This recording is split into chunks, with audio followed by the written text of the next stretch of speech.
ஹாய்டா, இது என்னோட ஃப்ரெண்ட் விக்கி. நான் கோகுல், உங்களுக்கே தெரியும். இந்த வீடியோ நான் தனியாவே பண்ணிருக்கலாம். ஆனா அவன் அடம் பிடிச்சி நானும் இந்த வீடியோல நிறைய பேசணும் அப்படின்னு சொல்லி இந்த வீடியோல பேச வந்திருக்கான். ரொம்ப போர் அடிக்காம டாபிக் உள்ள போயிடலாம். அண்ட் வெல்கம் டு காஸ்மிக் குருவி, பறவையா பறக்கலாம்.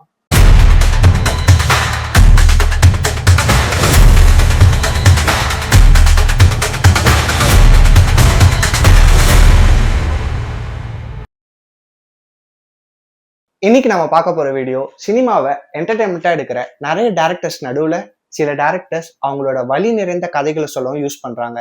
வலி நிறைந்த கதைகள் சொல்றது மட்டும் இல்லாம அந்த கதைகள் மூலயமா 2 நாள் நம்ம தூக்கத்தை தொலைக்கவும் வைக்கிறாங்க.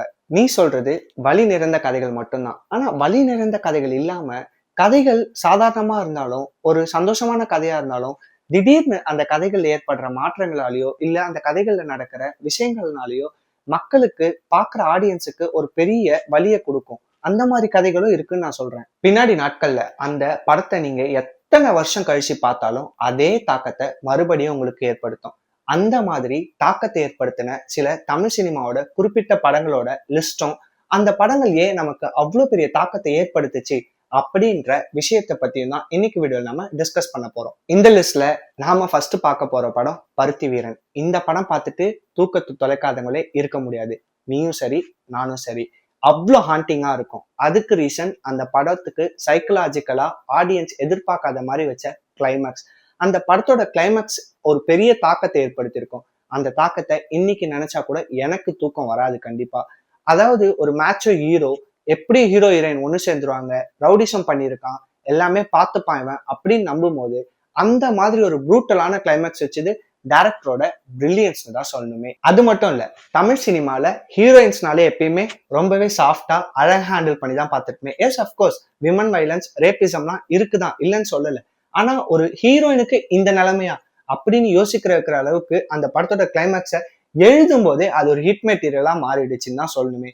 முத்தழகோட ஃபேட்டை அன்பிரடிக்டபிளா க்ரூவலா வச்சது அந்த படத்தோட ஹிட்டுக்கு ஒரு பெரிய ரீசன் நான் சொல்லுவேன். அந்த படம் அவ்வளவு பெரிய தாக்கத்தை ஏற்படுத்துறதுக்கு வேற ஒரு ரீசனும் எனக்கு தோணுது. ஹீரோனா எல்லாரையும் சேவ் பண்ணிடுவாரு, காப்பாத்துவாரு. ஹீரோனா யார்கிட்டயும் தோக்க மாட்டாரு, அடிச்சு நொறுக்கிடுவாரு, ஜெயிச்சிருவாரு அப்படின்ற தமிழ் சினிமால இருந்த ஃபார்முலாஸை பிரேக் பண்ணி ஹீரோ இங்க முத்தழகை சேவ் பண்ண முடியாம ஒரு பவர்லெஸ்ஸா ஃபீல் பண்ணும்போது பாக்குற ஆடியன்ஸுமே ரொம்பவே ஹெல்ப்லெஸ்ஸா ஃபீல் பண்ண வச்சுது. சைக்கலாஜிக்கலா நம்ம படம் முடிஞ்சு வெளியே வரும்போது நாம தான் என்னமோ முத்தழகை சேவ் பண்ணாம விட்டுட்டோமோ அப்படின்ற ஃபீல் வரும்.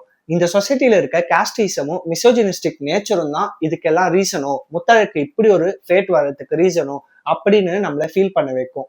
முத்தழகு ஒருவேளை சேவ் பண்ணப்பட்டிருக்கலாம். இந்த சொசைட்டியும் நம்மளையும் பிளேம் பண்றது தான் இந்த படத்தோட அவ்வளவு பெரிய தாக்கத்துக்கு ரீசனா நான் பாக்குறேன். நம்ம லிஸ்ட்ல நெக்ஸ்ட் பார்க்க போற படம் சேது. உன்னோட ஃபேவரட்னு எனக்கு தெரியும். சேது படம் விக்ரமோட கரியர்லயே த பெஸ்ட் அண்ட் டேர்னிங் பாயிண்டா அமைஞ்ச படம். விக்ரமுக்கு சியான்னு பேர் வாங்கி கொடுத்த படம். டைரக்டர் பாலாக்கு டெபியூட்டன்ட் அப்படின்ற ஒரு ஃபீலே கொடுக்காத மாதிரி ரா அண்ட் டிஸ்டர்பிங் எக்ஸ்பீரியன்ஸா இந்த படத்தை எடுத்திருப்பாரு. கல்ட் கிளாசிக்கா இந்த படம் இப்ப வரைக்குமே பேசப்படுறதுக்கான ரீசன் அந்த படம் ஏற்படுத்தின தாக்கம் தான். படத்தோட ஃபர்ஸ்ட் ஹாஃப்ல சியான்ற கேரக்டரை அவ்வளோ மாசா அவ்வளோ கெத்தா காமிச்சிட்டு செகண்ட் ஹாஃப்ல சியானோட கேரக்டரை எந்த அளவுக்கு அடிக்க முடியுமோ அடிச்சு துவைச்சிருப்பாரு. மொட்டை அடிச்சு மென்டல் அசைன்மெண்ட்ல சங்கிலியில கட்டி அந்த அளவுக்கு கொடுமையா ஒரு ஹீரோக்கே இந்த நிலைமையா அப்படின்னு யோசிக்கிற அளவுக்கு அந்த படத்துல ரைட்டிங் இருந்திருக்கும். அது மட்டும் இல்லாம சியான்ஸ ஃபர்ஸ்ட் ஹாஃப்ல சேதுன்ற ஒருத்தன் இருந்தாங்கிறதே மறக்கடிக்கிற அளவுக்கு செகண்ட் ஹாஃப்ல மனநிலை பாதிக்கப்பட்டவரை நடிச்சது அவ்வளோ ரியலா அவ்வளோ அழகா இருக்கும். ஒரு ஹீரோனா இப்படிதான் இருக்கணும், ஹீரோனா இப்படிதான் மாசா இருக்கணும் அப்படின்ற ஃபார்முலாஸை பிரேக் பண்ணி ஹீரோவை மனநிலை தவறியவரா காட்டுற அளவுக்கு எடுத்த பாலா சாருக்கு எவ்வளவு ஒரு பெரிய தைரியம் வேணும்ல. எக்ஸாக்ட்லி. அது மட்டும் இல்ல, அந்த மென்டல் அசைலம் ஏர்வாடிய காமிச்சதே ஒரு மாதிரி டிஸ்டர்பிங்கா சஃபகேட்டிங்கா நமக்கு ஃபீல் ஆகும். ஒரு மாதிரி கிரீன் டிண்டோட நமக்கு மனசு என்னமோ பண்ணும். அந்த சியான் விக்ரமோட சண்டைக்கு அப்புறம் ஒரு சீன் வருமே, அந்த கல்லுல போய் இடிச்சு அவரோட தலை மண்டை பிரிஞ்சு மூளை பிரிகிற மாதிரி காமிச்சு, தட்ஸ் ரியலி ஹாண்டிங்.